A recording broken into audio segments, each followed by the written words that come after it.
My wife and my best friend destroyed our family. Then they used my settlement money to buy a house they couldn't afford. I watched it all fall apart from my 2-bedroom apartment. Hey everyone, welcome back to the Story Zone. Hit that subscribe button right now because this one is going to take you through every emotion you have. This is not a quick revenge story. This is not a funny one.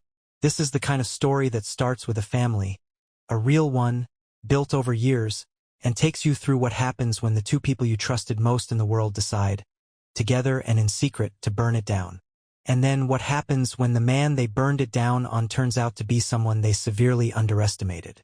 This one is going to stay with you. Let's get into it. OP starts by saying, I want to start by telling you what we had, because the loss only makes sense against what it was. My name is Ryan. I am a senior project manager at a civil engineering firm, infrastructure projects, municipal contracts, the kind of work that keeps cities functioning and that nobody thinks about until something goes wrong. I have been doing it for 12 years.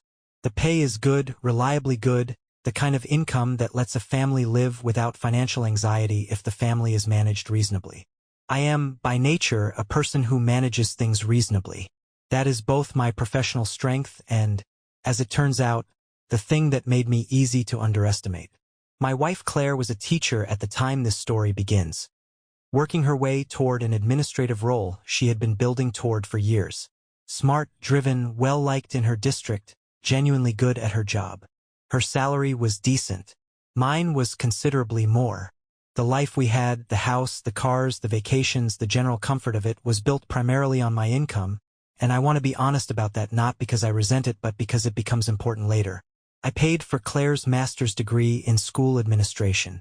Tuition, books, the whole program, because she needed it to qualify for the promotion that was coming, because I believed in her career, and because that is what you do when you are building something with someone. I paid off her car when the financing got complicated. I covered the larger share of our mortgage for years while her salary was lower. None of this was a transaction. It was just what our family looked like from the inside. And then there were my parents. A few years before the story begins, my mother and father hit a rough financial patch.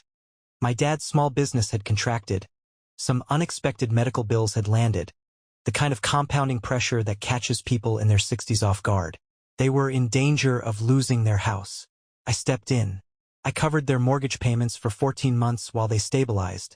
Not as a loan, not as a formal arrangement with paperwork and repayment schedules, just as their son, making sure they didn't lose their home. I did not talk about it.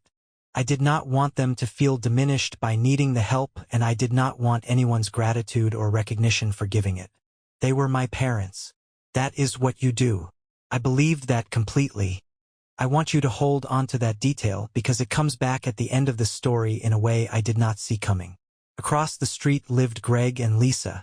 Greg worked in municipal planning, the kind of civic-minded career that gave him an interest in local politics and eventually a seat on the Board of Education, which I will get to. Lisa worked part-time and was genuinely one of the warmest people I have ever known. She and Claire were best friends before Greg and I became close, and then we all became close, and then we became something closer than close. The four of us had dinner together several times a week. We took vacations together, road trips, a beach week every summer, a ski trip once that we still talked about years later. Our kids were the same ages and treated each other like cousins. I genuinely loved Greg like a brother. I need you to understand that before I tell you what he did. What I did not know, and would not know for months, was that while I was living the life I believed I was living, Claire was conducting a very deliberate campaign. 6 months before I found out anything, she was already talking to people. Our mutual friends. Couples we had socialized with for years. She was building a narrative carefully, credibly, in the way that intelligent people build narratives when they are preparing for something. The version of our marriage she was presenting to the people around us was the version that made what she was about to do defensible. Ryan is emotionally unavailable. Ryan is too focused on work. Ryan is not really present. She was not lying exactly. She was selecting. Taking the hardest days of any long marriage and presenting them as the whole truth, over and over, to people who trusted her over months, before I had any idea anything was wrong. By the time I surfaced into the wreckage of what I was about to discover, the social world around me had already been arranged. I just didn't know it yet. I was still having dinner with those people. I was still laughing at their parties. I was still the husband of the woman who had been quietly, methodically, preparing everyone around him for his departure from the story. Every room I walked into had already been furnished against me. I just didn't know it yet. I found out on an ordinary evening in the way that the worst things tend to arrive, without announcement, through something small. Claire had left her email open on the shared computer. I sat down to check something and saw a message to her therapist, visible in the preview before I even clicked it, mentioning that Greg would be joining her at an upcoming session. The word that stopped me was not Greg's name. It was the word again. Again. I sat very still for a moment. Then I searched. What I found in her own emails was 6 weeks of joint therapy sessions between my wife and my best friend, scheduled, attended, documented in correspondence with her therapist, without my knowledge, without any mention to me, for 6 weeks. I went to the phone account next. Our shared plan, both our names on it, a bill I paid every month. Since late summer, hundreds of texts per day between Claire and Greg. By the holidays, nearly 500 a day. I sat with that number. 500 texts a day. I thought about Thanksgiving at our house. Both families at our table, the good dishes out, the kids running between rooms, everyone laughing. I thought about Claire across the table from me and Greg across the table from Lisa, and 500 texts a day happening in that room on those phones in my house, while we passed food and believed ourselves to be surrounded by the people who loved us most. I thought about Christmas. Same house. Same table. My parents had been there for Christmas, the parents whose mortgage I had covered for 14 months. Sitting at my table, laughing with Greg and Claire while those two phones moved 500 messages between them every single day. I thought about that for a long time. I closed the laptop. I went to the kitchen. I sat alone for a very long time. I did not confront anyone that night because I needed to be completely certain before I moved, and I needed to be calm when I did, and I was not calm. Not even close. I confronted Claire 2 days later, with everything laid out in front of her. The emails, the phone records, the therapy sessions. There was nowhere for her to go with it, and she did not try. She admitted it immediately. She and Greg had fallen in love. It had just happened. Those were her words. It just happened, the way people describe weather events or traffic accidents, as though love is something that occurs to you rather than something you choose. She said she didn't feel anything for me anymore, and she was sorry. She told me, while I lay face down on the couch unable to look at her, that they had already made plans. They were going to divorce their spouses. They would not move in together immediately because of the kids, but eventually, yes.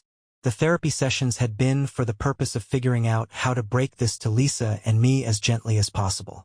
I will tell you what I believe, and what Lisa confirmed to me later when we compared notes over many long phone calls in the months that followed. They were never going to tell us. The therapy was not about gentleness. It was about strategy. The plan was to manufacture separate reasons to end their marriages, irreconcilable differences, growing apart, whatever language the lawyers use, and then discover their feelings for each other several months later, clean and deniable, with no affair on record. We were never going to know what actually happened. We were just going to find ourselves, separately, being left with no explanation that told the truth. I asked Claire about the money, about the tuition I had paid for her master's degree, about the car, about the years of my income holding up the ceiling of our life while she built the career she was now going to take into her next chapter. She did not have much to say about that. She took some things and went to her sister's. I stayed in the house we had built together and did not sleep. The week that followed was when I understood what the previous 6 months had actually been. I reached out to people.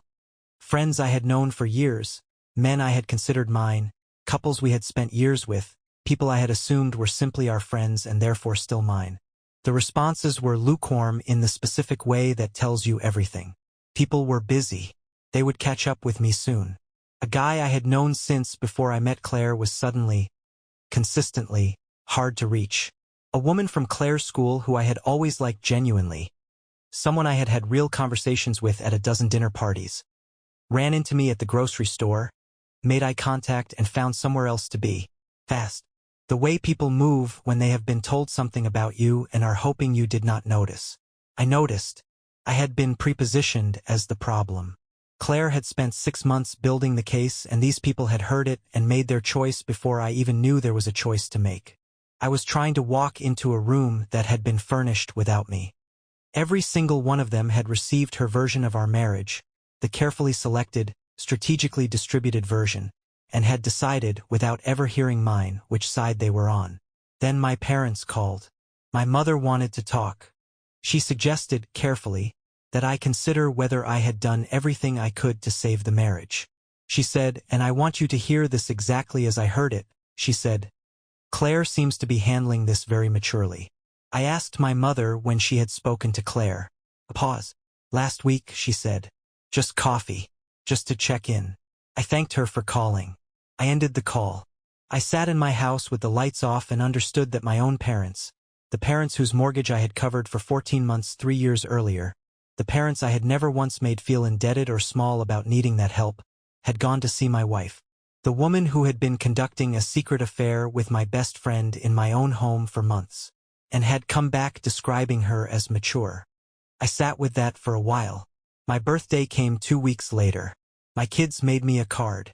It had drawings on it and their names spelled out in careful letters. Nobody else called. Not one person from the life we had built together picked up the phone. I never asked my kids for information. I want to be completely clear about that. They were children and they were not couriers, and I was not going to put them in that position. But kids talk. They process their days out loud, and you hear things if you are paying attention without pushing. Over the following weeks I learned, in fragments, that Grandma and Grandpa had been to Mom's place. Dinner, apparently. Grandpa had helped with something in the yard. I filed this away the way I was filing everything, quietly and completely. My parents were spending time at Claire's place, having Sunday dinners there, being present for my children during time that was not mine, involving themselves in the life of the woman who had destroyed my family. The parents I had kept in their home. I noted it and said nothing. I also learned, from my older child mentioning it without understanding its significance, that things were being planned. Mom and Greg were looking at houses. They were trying to figure out what they could afford once the settlement came through. There was talk about a promotion, Mom's promotion, the administrative role, and something about Greg and a new position. A step up from the board, something in the district administration, or a related political appointment that would come with a real salary. Together, those two incomes would make a certain kind of mortgage possible. A good house. A house my child described with the enthusiasm children have for new things. I sat with this information for a few days. Then I started to think about Greg's board seat, and about what I actually knew about the institutional landscape they were building their future on, and about how fragile that landscape actually was. 2 years before any of this, Greg had run for a seat on the Board of Education as a genuine underdog. I helped him. I spent weekends on campaign materials, on debate prep, on the unglamorous work of building a credible candidate out of someone who had no political track record.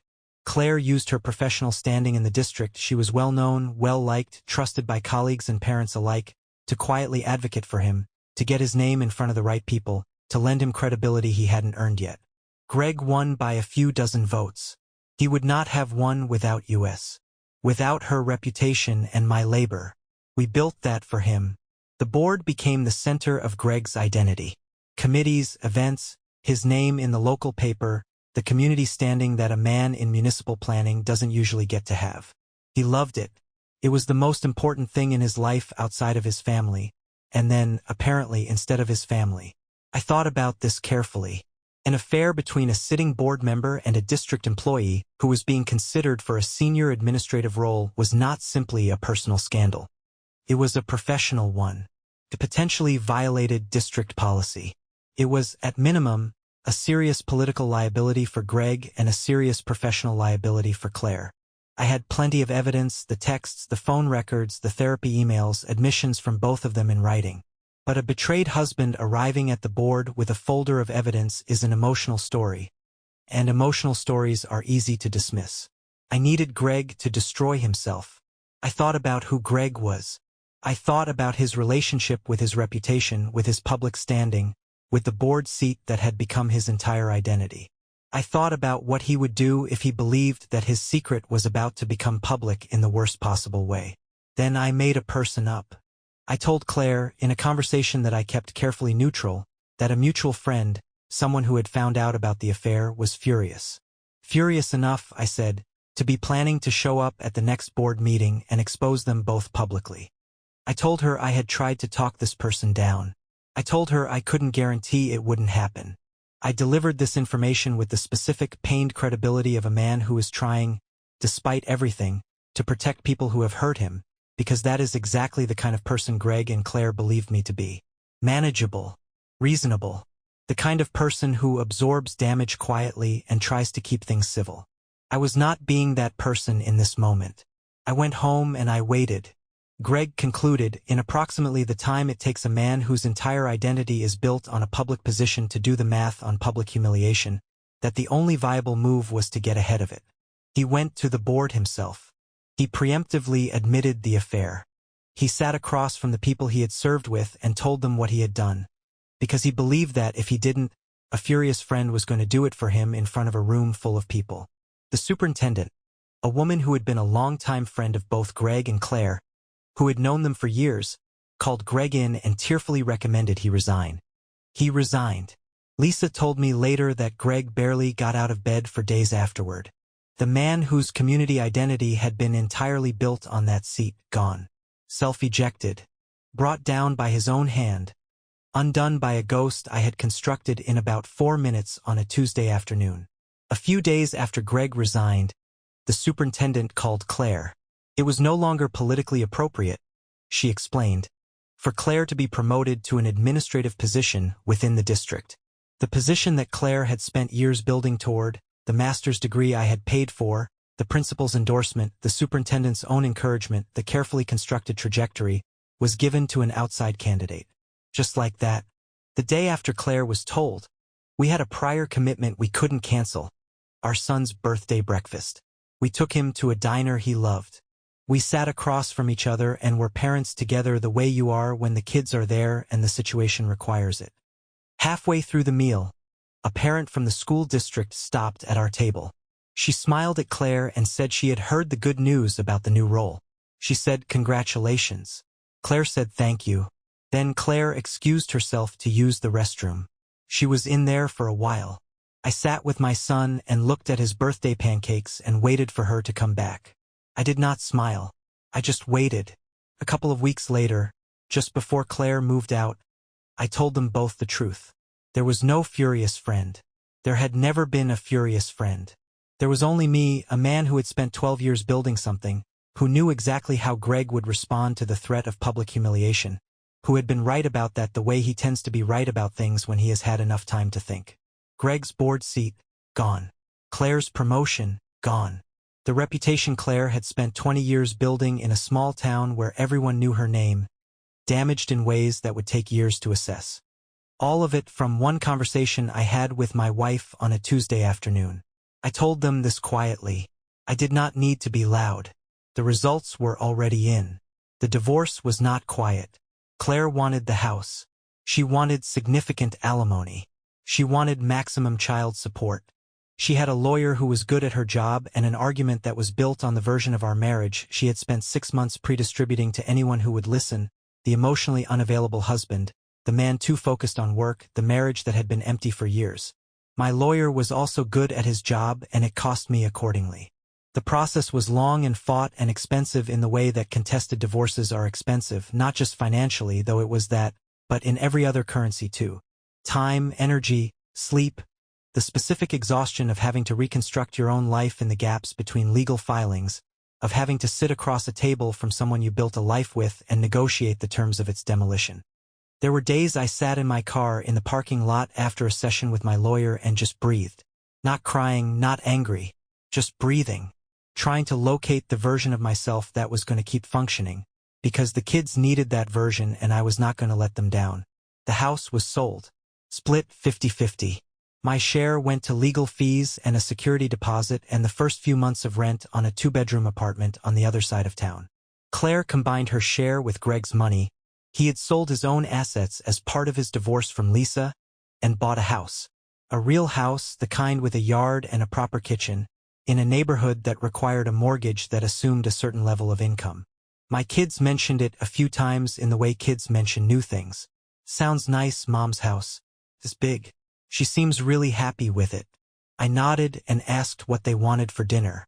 I want to tell you what the apartment was like because I think it matters to say it out loud. 2 bedrooms. One for me, one for the kids when they were with me. Bunk beds. I assembled myself on a Sunday afternoon with a manual that had been badly translated from another language. A kitchen that was smaller than the one I had cooked in for 14 years. A living room with a window that looked at another building. It was clean. It was mine. I made it work. What I had lost, beyond the house and the marriage and the life I thought I was building, was the social world entirely. It had gone with Claire the way furniture goes when a marriage ends, allocated and removed, without discussion. The friends who had gone quiet were not coming back. I understood this by now and had stopped waiting for them to. My parents were still in Claire's orbit. I knew this because my kids mentioned Sunday dinner at Mom's house, mentioned Grandpa helping in the yard of the new house, mentioned Grandma's visits during Claire's custody time. The parents whose mortgage I had paid for 14 months were spending their time at my wife's new house, present for my children's lives during time that was not mine, in a house that my settlement money had partially funded. I sat with this and did not call them about it. I worked. I exercised because it was one of the few reliable tools for making the next hour feel survivable. I cooked for my kids on my custody days and helped with homework and went to games and recitals and showed up for everything I was supposed to show up for because my kids were the one completely clear thing in a period that was otherwise very unclear. I will say this once because it deserves to be said honestly. There was a period when things got dark enough that my doctor got involved. I had not dealt with serious depression before. I had always been, functionally, someone who manages. This was a period when managing was not sufficient. I got help. I took what the doctor recommended. I kept going. I am still here. I am glad about that every morning, and I am not going to dwell on it beyond saying it plainly, because the relevant fact is that I came out the other side. Months passed. The new house had a mortgage. The mortgage had been calculated on the assumption of 2 specific incomes, Claire's administrative salary from the promotion she was going to receive, and Greg's anticipated elevation to a more senior political or administrative role, the step up from the board that he had been positioning himself for. Without the board seat, Greg's political trajectory had stalled entirely. Without the promotion, Claire was making a teacher's salary. Together, those 2 actual incomes were not the incomes the mortgage had been built around. Not even close. I knew this the way I knew most things during this period, through fragments, through my kids mentioning things without understanding what they meant, through the occasional piece of information that filtered through from people still loosely connected to both sides. I knew things were tighter than they had expected. I knew the mortgage was a source of stress. I knew the financial cushion they had counted on had not materialized, and the house they had bought to celebrate the life they had taken from mine was becoming a problem. Then Claire called me. She needed some help, she said. Financially. Just temporarily. Things were tight. The mortgage was, she had a situation. She was asking if I could contribute something beyond the formal arrangement. Just for a little while. I listened to her say all of this. And then I laughed. Not a mean laugh, not performed, not theatrical. It was the genuine, involuntary laugh of a man who has watched a thing take exactly the shape he expected it to take and cannot quite believe how precisely it has arrived. The woman who had taken my settlement money to buy a house with the man she had left me for was calling to ask me to help pay for it. I told her I wasn't able to help with that. I wished her luck. I ended the call. I went back to court. The argument was straightforward and I had documented it carefully the way I document everything. The children's primary residence was no longer a stable environment. The house was in financial distress, missed payments, the beginning of a process moving toward its logical conclusion. The kids were older now, old enough to have opinions and to express them to the appropriate people when asked, and what they expressed was consistent. They wanted to be with Dad. My apartment was small, but it was paid for, present, and stable every single day they were in it. The judge agreed. Full custody to me. Claire gets visitation on the schedule the court set. I drove to the exchange point and picked up my kids and took them home to the 2-bedroom apartment. I made dinner. I did not explain what had happened in legal terms because they already knew and because they were kind enough not to need it explained. We ate and did homework and watched something and went to bed, and it was, in the quietest possible way, a completely normal evening. which was the whole point. My parents called. They wanted to reconnect. They missed the kids and they missed me and they wanted things to be normal again. My mother was careful on the phone, apologetic in the way that people are apologetic when they want the apology to be accepted quickly so things can return to how they were before. I let her finish. Then I said, "You chose her house instead of mine. You went to her table for Sunday dinner while I was sitting alone in my apartment. You had coffee with her and came back telling me she was handling things maturely. You picked a side and I watched you do it. The parents I kept in their home when you couldn't make your payments. I watched you pick her side. I did not say it with anger. I said it the way you state something that is simply factually true." There was a silence on the line. Then I said, "By the way, you should probably look at your mortgage situation. Make sure everything is in order over there. Because I won't be in a position to help with that again." I told them I needed some time, that we would see. I ended the call. I meant every word. I still do. Update: I posted this story a while back and the response was something I was not prepared for. The messages, the comments, the people who reached out to say they had been through something similar or were going through it right now, I read all of it. A lot of you wanted to know what happened next. So here it is in my own words. The house went the way houses go when the mortgage cannot be sustained. Not dramatically, not all at once, but in the slow and grinding way of financial situations that were built on assumptions that did not hold. The promotion that was supposed to anchor the payment never came. Greg's political trajectory never recovered after the board resignation. By the time it was done, Claire and Greg were renting. The house my kids had described as big and nice, the house that had been announced to mutual friends as evidence of the life they were building, gone. The social circle did what social circles do when the full story finally spreads through a small town. Word moved the way it always moves in places where everyone knows each other, completely and permanently. The 6 months of prepositioning Claire had done, the carefully distributed version of our marriage she had handed to everyone we knew, looked very different once people understood what had actually been happening during those 6 months. Old friends started calling. One by one, with the specific awkwardness of people who know they owe something and are not quite sure how to hand it over, they called. They said they had only heard one side. They said they should have checked in sooner. They said they were sorry.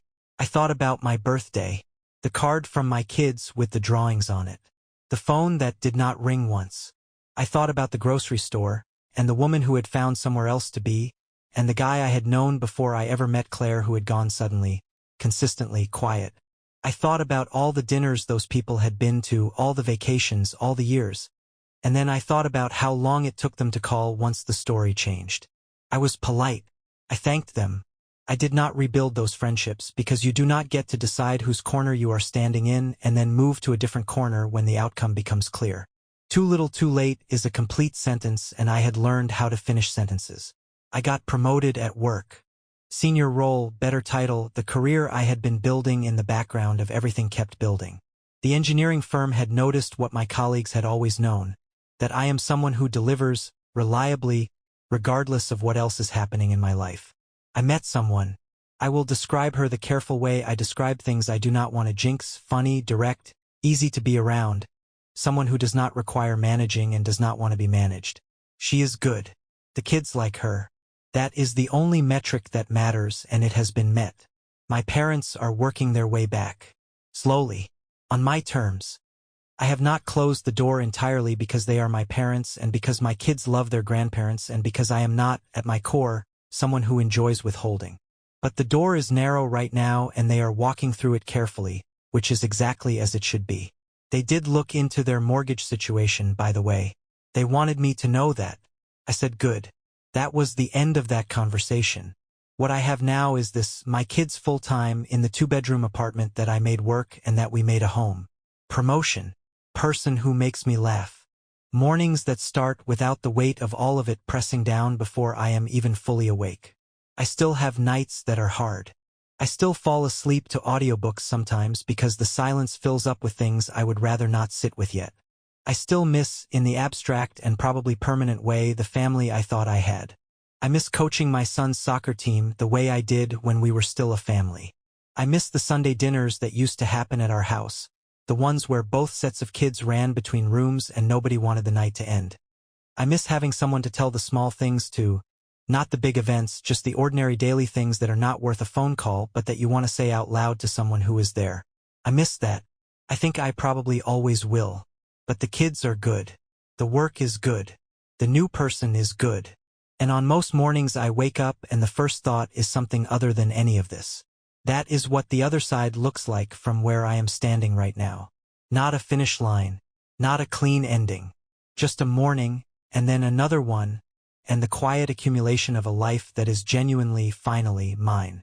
If this one stayed with you, and I think it did, you know what to do. Subscribe to the Story Zone, drop a like, and tell me in the comments. What was the moment that hit you the hardest? Was it the birthday with no phone calls? Was it the parents at her table? Was it the phone call asking for money? Was it the mortgage line at the end?